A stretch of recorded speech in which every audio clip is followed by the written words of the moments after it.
On this episode of the Actual Fluency Podcast, I'm joined by Steve Kaufmann. Steve talks about how he got into learning languages, his best tips, and he also shares how his 90-day challenge in Korean is going. Welcome to the Actual Fluency Podcast, the podcast that gives you the tools and inspiration to learn languages faster and more efficiently. And now your host, Chris Broholm.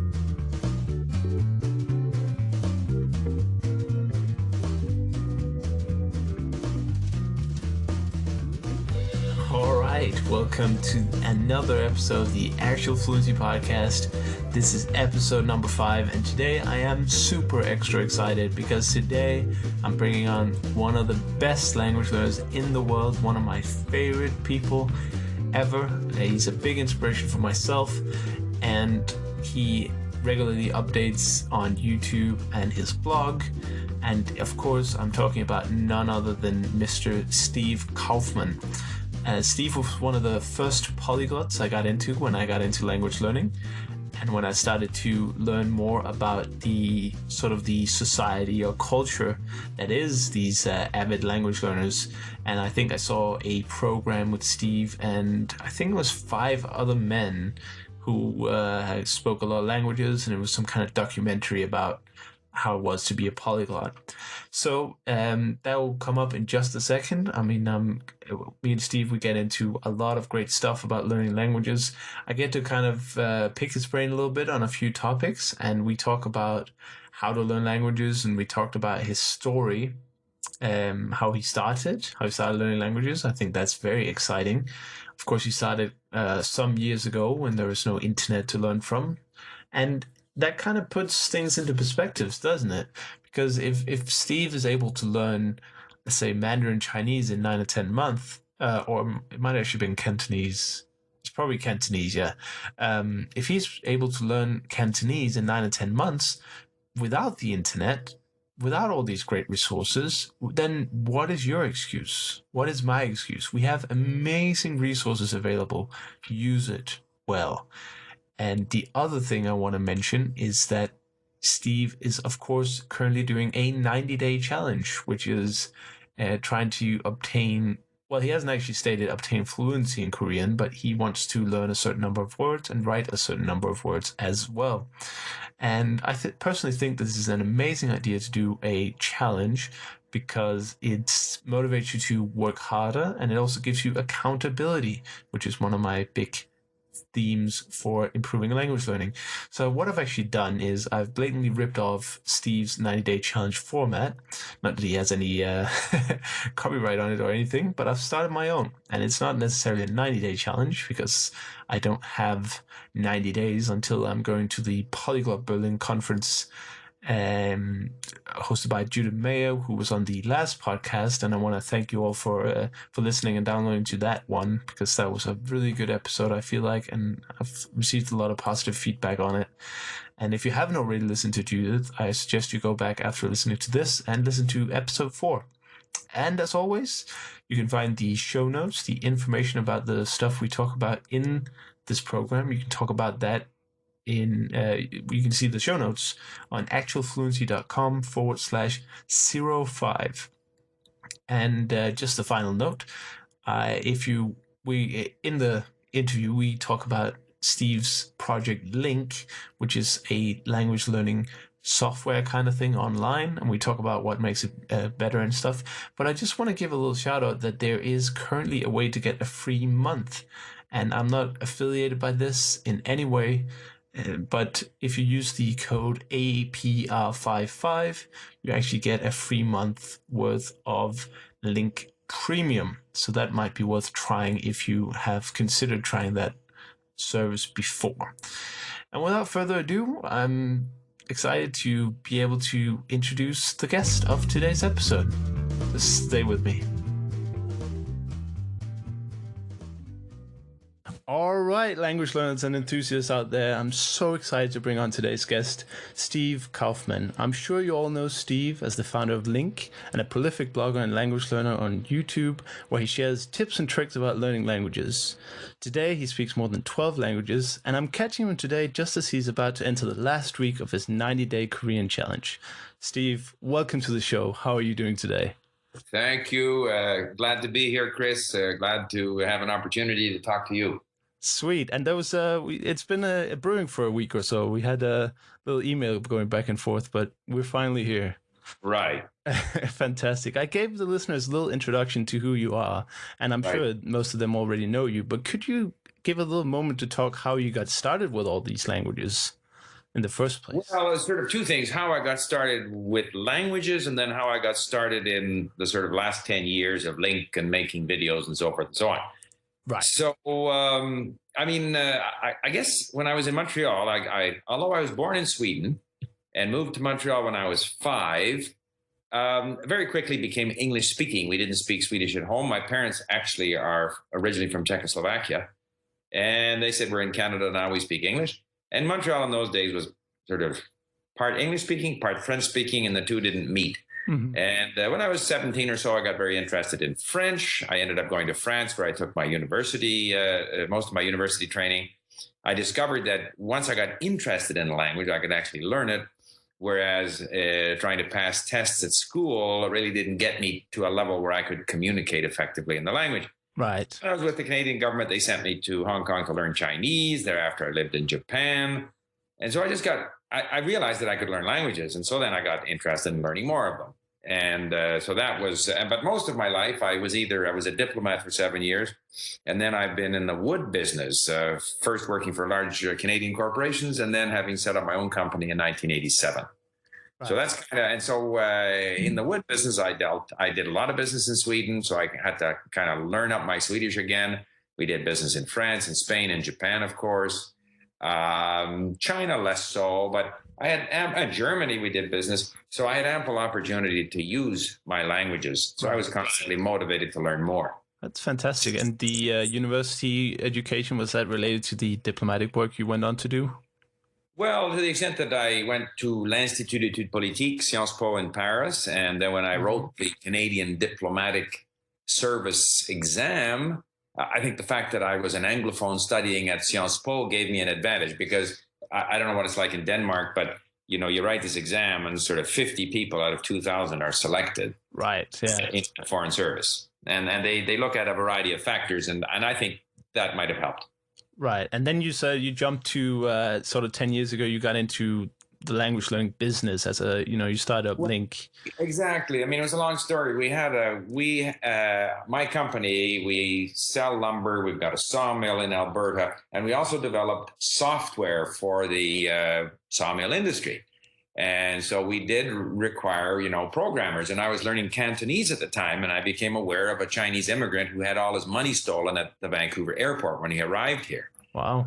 Because there's Chinese gangs that prey on the Chinese immigrants who arrive with $10,000 in a bag, So we'll give him a job, and if he's good, he stays. And if not, at least we've helped him out a bit. And so then he had a very high TOEFL score, but really couldn't communicate. So we started looking at ways that we could help someone like him, who wasn't going to benefit from going to an ESL class, help him to improve his English. And so that kind of got it started, and it just kind of cascaded from there. We tried to eventually interest the Canadian Government Immigration Service. They weren't interested. So we sort of went away from an English-only model to a multi-language international model. And, it's one of these things, you get so deep into it, you don't want to give up on it. And we just kind of labored on. So how long did it take you from when you had that idea? I'll tell you, though, I'm 68 now, and I mean, it gives me more pleasure than anything else. The interaction with the community, learning different languages, I mean, it's a great thing to be doing. Right. I mean, there are people who, once they retire, they don't know what they want to do. I don't have enough time in the day to do all the things that I want to do. Yeah, that's can be the challenge to be learning all the languages at the same time as you're trying to help all other people learn the languages, right? Well, I don't really help other people. I mean, we have Link. My son Mark is sort of a key person who comes up with the concepts and coordinates our team of programmers and graphics people and customer service people and so forth. And I'm kind of the call me the guru who learns languages. And obviously I have input in some of the things that we do, but I still am involved in my lumber business and other activities. Sweet. And so with regards to language learning, to bring that back a little bit, I mean, obviously you've gone through a huge development, I assume, from your first language to now Korean. What are some of the big aha moments you've had during your learning all these different languages? Well, I think the first one was, learning French. I realized that the level of one's commitment to the language, wanting to learn it, was such a big factor. Mm-hmm. And that once you do that, then if you pursue things that interest you, whether it be back in the early 60s, the Nouvelle Vague movies in French or whatever it is, if you follow your interests, if that enthusiasm and emotional commitment is there, you're going to learn. If it isn't there, it's going to be a long uphill struggle. Right. So that kind of was the French aha moment. The Chinese aha moment was that basically I learned Mandarin about 9 or 10 months, half the time or less than half the time of the other diplomatic students in Hong Kong. But I put in 7-8 hours a day. I did it tremendously intensively. Wow. And most of my time was listening and reading.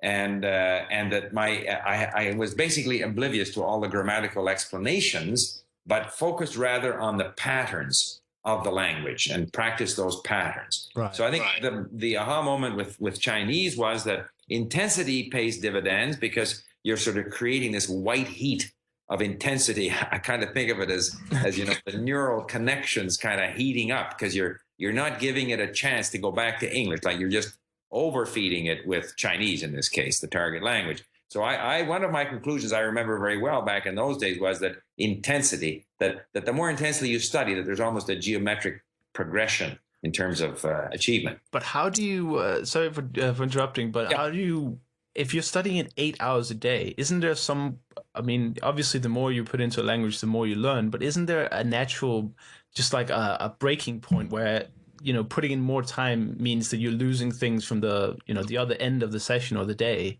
No, you don't lose things. That's a complete fallacy. All right. In my opinion, you are absorbing the language through exposure. The more exposure, the more you absorb. Right. You may not be able to retrieve everything immediately on call for a test or something, but it is gradually being absorbed. Right. So that I have never worried about what I forget.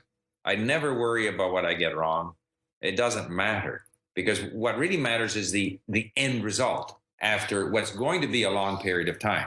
So what I remember in 1 week, 2 months, 3 months is of no significance. I know from experience that with enough exposure, you will only get better. But some people say, how can you devote yourself 7 or 8 hours a day? Don't you get burned out? Again, you have to remember, I was younger then. I was actually being paid to do this. I mean, that was my job. Right. And so people work for 8 hours a day. Well, they can study for 8 hours a day. And the other thing is you have to vary it. So I would listen, I would read, I would write, I would practice the, flashcards and eventually just handwriting the characters. I would listen, I would go jogging and listen. Just kind of varied it. I also had 3 hours a day with teachers at the school. So, that 3 hours a day, that's enough. You're dying to get out of class after 3 hours. Right. You go home and read. And of course, I was very, like after about 3 months or so, I was totally into the Chinese history, the history of the 20th century, which was in many ways a very tragic period for China. Lots of excellent literature. You had the warlords, the Chinese invasion, the communists, and of course, literature up until the arrival of the communists. The Chinese literature, modern literature of the 20th century is actually very interesting. Right. So there was lots of variety there. And that's the important thing. I watch your daily video logs, and it wasn't too many days ago where you said that it was about, you were doing the Korean challenge, but you kind of had to switch to Russian for a day or two because the political situation in Ukraine is so interesting. And so it's Absolutely. important. It's important to have an interest in the language, whatever material, whether it's news or literature, if you really want to power through and learn that language really fast and efficiently, isn't it? Absolutely. And the interest can vary. I mean, I know there are people who learn Japanese because they're interested in anime. So it really doesn't, some people like listening to songs, popular music, German rock music. I don't even listen to English rock music, so I'm not going to listen to German rock music. But a lot of people, I mean, those are the kinds of things. So you have to find what it is that you find interesting. You don't have to like everything in the culture. You just have to find something that'll turn you on. A focal point. Maybe. Yeah. And how did you select the languages originally? You were required to learn for your diplomatic service. French, I mean, it was always around you in Montreal, and all of a sudden I got interested. In fact, it was because I did a course at university on French civilization, and discovered all the French thinkers and writers and painters and all of this kind of stuff. And it became interesting. For whatever reason, it caught my fancy. So then I went off to France. The case of China, I had no real, China was like, wow, like way out there, very exciting. But once I started into China, I just found it very fascinating. Thereafter, I would move to Japan. So again, I'm in Japan. I may as well learn it. So I got interested. And thereafter, I find once you start with a language, you discover things that are interesting. When I started into Russian, I think I was originally motivated to be able to read, let's say, Tolstoy in the original version. But then I discovered this website, this radio station that I listened to, Echo Moskvy, and so that became very interesting. The same with Czech. They have wonderful resources on Czech radio on history and politics. So you just find stuff. Like even now with Korean, I discovered this literary podcast that I find very interesting, even though I can't understand very well. You talk about that a few times in your video logs, the Kim Jong-ha's podcast. Yes. So that's a top tip for learning languages, is find an interest point, or many interest points, I guess. There's no limit, of course. Exactly. And the number of people who, on my YouTube channel who come on and say, can you tell me where I can find resources for this or that? Well, if you aren't motivated enough to go look for it, there's not much point in me telling you. It's hard that way. You aren't. I think a language learner has to be. He's a hunter. He's a lone hunter. He has to be motivated to seek out content, to seek out people, to seek out the language. Right. To be interested in the patterns of the language and how the words work. If you don't have that kind of hunter instinct, people come, they ask me, should I learn Japanese, Arabic, or like, how do I know what you should learn? Exactly. What are you interested in? Exactly. And I guess, have you had any, I don't want to call them language failures, but have you found any languages you started to learn and then you lost interest because you couldn't find this focal point? Yes. Well, initially Korean, because I started Korean. Like I didn't start Korean from scratch here on the 90-day challenge. I decided I would try to learn Korean back 7-8 years ago. And a major motivation was the fact that I could speak Chinese and Japanese. So I figured that the Korean would be like low-hanging fruit, because so much of the vocabulary comes from Chinese. But the learning materials are so deadly boring. Lots of sort of, autumn festival and all kinds of stuff, folk tales, which is of no interest to me. So I stopped doing the Korean and started doing Russian. And I found the Russian so interesting that I just couldn't get back to the Korean. Right. So the Korean just kind of hung there for 7 or 8 years. And then I decided, I should do something about Korean. And so then we had this 90-day challenge. So I said, well, I'll just force myself. And having forced myself, I continued to struggle through this boring content. And then I started looking around on the internet and I discovered these podcasts. Now, these podcasts, Kim Jong-ha's, are too difficult for me. But I feel more motivated to listen to them and read them than I do to work with simple content. Right. And I want to just add that if anyone's listening and you're learning a language, doesn't matter which one, there is a podcast out there for you, There's so many language podcasts on the iTunes Store. Absolutely. And you have to use your imagination. Like, search in the target language. Don't necessarily search in English. If you search in English, you'll get podcasts with a lot of English on them. I mean, assuming you're an English speaker. Right. whatever, Japanese 101, which might be fine, but that's not what I'm looking for. So go to Google Translate, punch in whatever you want, history podcast in whatever language, and see what comes up. Yeah, and I'm sure something's going to come up.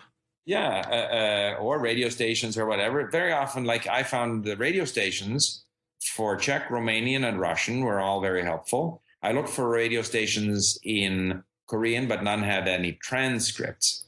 Right. Another thing someone has suggested is go to iTunes and change that little flag in the lower right-hand corner to whatever, Portugal, whatever language, so that you'll find popular podcasts from the country or in that language. And you actually had Kim Jong-ha's podcast transcribed, so you could study the words on the link. Yeah, because if I just listen to it, I don't understand at all. Right. So, or very little. So I went to Odesk, which is an outsourcing website, and fortunately, like I wasn't going to pay $50 an episode, but fortunately there was a nice person, a Korean person in the southern U.S. who is also a literature, major at university, and she's very interested in the podcast, and she also teaches Korean. So from a number of points of view, she was willing to do it, and she only charges me, significantly less, to the point where I can afford to do it. I mean, it's still cheaper than going to a classroom. Yeah, because there's also a Fiverr that you find many services there if you need anything, usually for $5 or less. Of course, Odesk is a little bit higher quality usually, but if people are really strapped and want to look, Fiverr.com is a good alternative. Fiverr, how do you spell that? It's like a Fiverr, there's just an extra R on it. Fiber? No, Fiverr as the 5. Oh, Fiverr. Fiverr, all right. Russian B, I guess, but yeah. And what is Fiverr? It's just like Odesk, but it's like for $5, so it's a bit more like a marketplace kind of thing. And that's how I got the introduction to this podcast, for instance. Some nice lady recorded an intro and an outro for $5, so... Oh, very good. And I'll look that up. That's a good tip. Yeah, you can find anything on there, like writing and artistic work. And of course, you have to be careful because some of it is, crap. But there are good people in between. So if you just find those with the high ratings, then that's a really good service. Okay. You talked about this 90-day challenge, and I guess we can use that as kind of a segue to talk a little bit about Link specifically. Because I wanted to ask you this question, and I don't know if you're familiar with Memrise or Anki. Yeah, familiar with, for sure. So if you took just a brief moment, what is the biggest advantage to somebody signing up for a Link over using, say, Anki or Memrise or similar flashcard type app? What do you gain? Okay. Well, ours is not a flashcard app. Personally, I can't do, I do flashcards to some extent if I'm waiting in a doctor's office or something, but I don't do an awful lot of flashcarding. Link is more about listening and reading and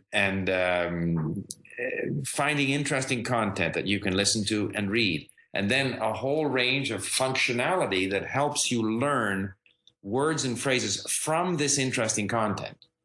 The extent to which you use flashcards is going to vary from person to person. I might do the flashcards because what happens in Link is if you have a word that you don't know, you look it up in a dictionary, and you can choose whichever dictionary you want to use.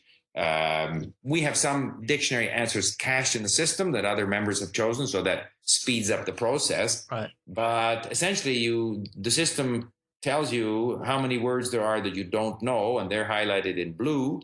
And you convert them to yellow words, which is these are the words that you're trying to learn.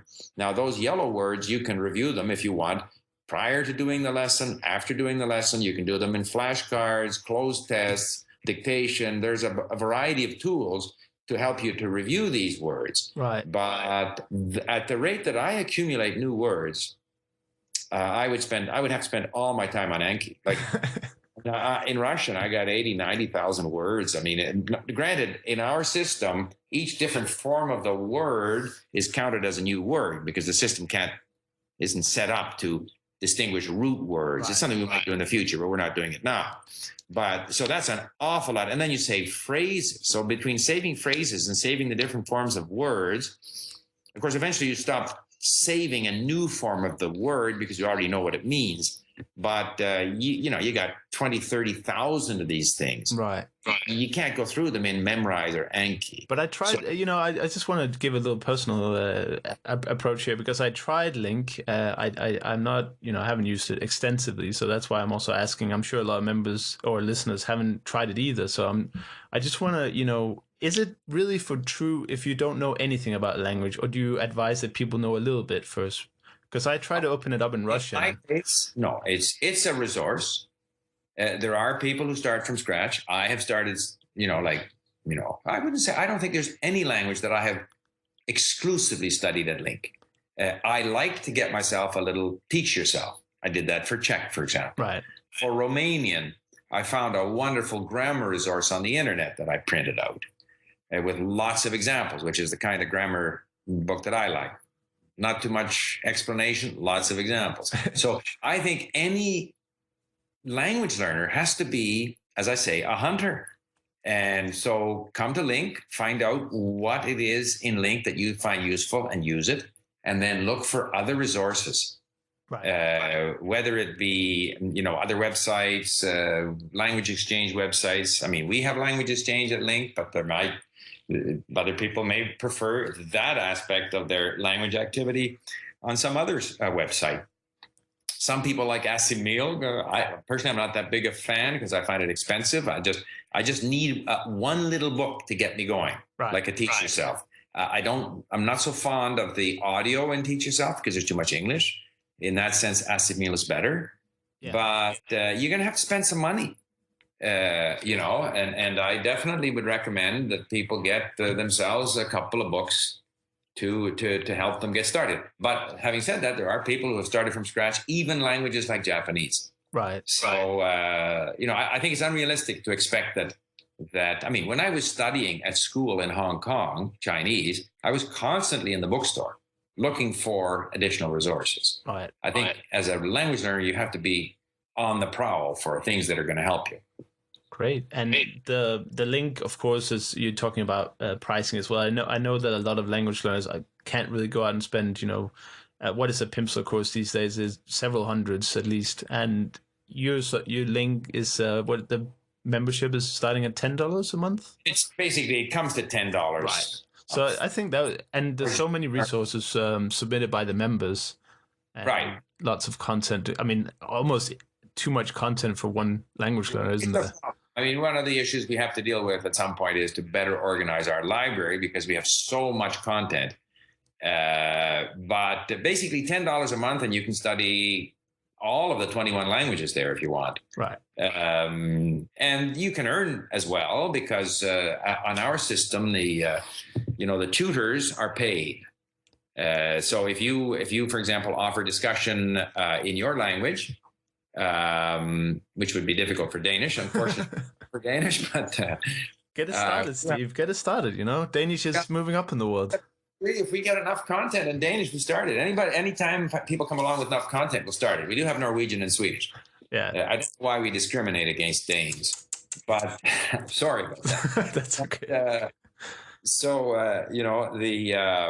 Now where were we on that? Yeah. So there are some things that cost additional money. For example, if I want to have a conversation with my Korean tutor, it costs me essentially $20 an hour. However, if I give an hour's worth of English to someone, I earn $20 an hour. That's a fantastic system. So some people say it should be free and stuff. But we've found that if people do make their points, which they can then subsequently use, they're a little more serious because our tutors have to provide a decent report, often with an audio recording after the lesson. And we also have, a correction, but again for points. But you can set how much you're willing to pay for writing correction. Right. So, and also those people who submit content for our library, they also earn points. Not very much, but a small amount. Enough to keep you motivated and enough to keep you motivated. And if you recommend friends and they join, then that's 200 points or like $2 a month. So if you have 5 friends who join, then you can be a member for free. Fantastic. And we talked about your 90-day challenge, which of course was originated on the Link blog, if I'm not mistaken. Yep. And so give us a little, inside update here. I know you do a video log every single day, but how do you feel like this 90-day challenge how do you think your results are compared to what you expected when you started out 90 days ago, or 84 or something? Well, I think what I wanted to do, we had two goals. One was me personally with my Korean, and the other one was to have an activity that would motivate our learners. And sometimes you do need a nudge. And since we're not at school, we don't have, we're not preparing for a test. We don't have to face the teacher every day. So it's very easy to kind of slacken off. Right. And particularly with me in Korean, where I hadn't really, I kind of dabbled in Korean. I said, this is my opportunity. I'm committed. I'm going to put in 2-3 hours a day. And I mean, I don't know, I'm not like super fluent, but I'm a lot better than where I was. I've discovered this great podcast. I've now got it, I'm up to 20 of those episodes. They're each 40 minutes on average long that have been transcribed. I'm going to get them all transcribed. If I stay with it and finish all those podcasts, I'll be doing fine in Korean. So it's kind of gotten me over the hump. Right. And I think that's important because I believe you have to look at language learning as a long-term process. So if given my schedule, I can't be doing 2-3 hours a day of language study for like all year long, but I've tried to do it for these 3 months. And I'm very satisfied with the fact that I've kind of got some momentum in my Korean, which I didn't have before. Right. And I would have been further along had it not been for this Ukrainian crisis. As I'm listening to all this stuff in Russian, and I'm even learning Ukrainian now so I can understand what the Ukrainians are saying. And that kind of ambushed me. Yeah. But what can you do? But you got a long way, and that's the point. Oh, yeah. But you're still not pretending that you're suddenly fluent after 90 days or anything. You're realizing that I've come a long way, but the progress to getting, to a high level is ongoing, and it doesn't have an end date, Well, that's right. I think all this stuff about how much you can learn in 2 weeks, 2 months, 3 months, I don't really favor that. At LINQ, we essentially measure people's level of activity. We don't measure, what they have achieved, what level they are. And a lot of these levels are quite arbitrary. You say someone is B2. Well, right. They might be B2 in speaking, but not in reading or not in listening. And what does it all really mean? I like to think I learn languages for myself. And it's a long process. And really what you want to get to is where you have some new habits that keep you at the task. And if you stay at the task, getting back to an earlier point, you aren't going to forget stuff. The more you're at the task, the more you're listening, the more you're positive, the better you're going to do. But no guarantees as to whether you'll be fluent in 1 month, 2 months, 3 months. No. Yeah, I've seen a lot of, you had a little bit of a negative backlash from a lot of the YouTube trollers or close to trollers that blew the whole Benny Lewis argument out of proportion. That was some time ago, but still just goes to show that, that it's not about X days or X months. It's about enjoying the process. And you can kind of take a 1 day at a time approach and see, what did I do today? You can't really say, what did I do? What am I going to do in 3 months? I just think that's unrealistic. That's a good point. Yeah. Just every day, stay with it, enjoy it. Which languages do you speak, by the way, Chris? I speak Danish, of course, English, as we're doing now, and I have a German. Very well. Okay. Yeah. German, and I'm just starting on Russian. So I've been doing Russian for a month and a half. Okay. And wonderful experience. It's a nice. I really enjoy Russian, actually, and I get more excited about it as I continue. That's good. I found a tutor on Interpals who I've become really good friends with, and we talk almost every day, and that just keeps me so motivated. Great. And I don't have to pay the $20 an hour that somebody else might have. But Steve, it's been amazing to talk to you, and thank you so much for doing this. Here on the remaining last minute of the show, what is in store for the future of Steve? What is the next big language you're going to try and get on? Are you going to go back and revise, or are you picking up a new one? No, I mean, I know that I should go back and improve some of the languages that I've sort of learned. I mean, I'd love to do better in Russian and then even Chinese, or, all these languages. I guess the only one where I don't feel like big urge to do much is French, because I think my French is probably the one I speak the best. Right. Depends. I might learn up some Ukrainian, which won't be very difficult with my Russian because it's topical right now. there's talk with a couple of friends of ours that we might go to Vietnam. So I might do Vietnamese because it's a bit like Korean. There's a lot of Chinese vocabulary there. But then if I were to do Ukrainian, I might want to do Polish. Right. And off in the distance is Arabic and Turkish, and I don't know. Yeah. Who knows? Where do you stop? Where do you stop? So many languages. Continue doing it. Fantastic. Steve, thank you so much. Are there any, do you want to give any shout outs here, the final moment? Not really. I just. Where can people find you? That's always nice to have. Well, of course, they can find me on YouTube as Lingo Steve.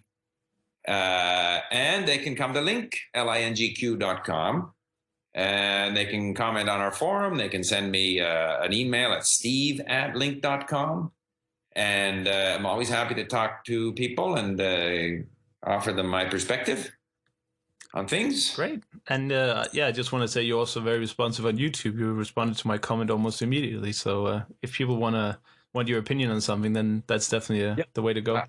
I try. I mean, YouTube really didn't improve when it was bought over by Google, but they finally got the way comments are handled a little better than it was, so that I am able now to respond to most comments on my YouTube channel. Amazing. Well, thank you so much, Steve. It's been a pleasure. Thank you. Thank you for listening to the Actual Fluency Podcast. For more information, be sure to check out actualfluency.com. Until next time, enjoy learning and have a great day.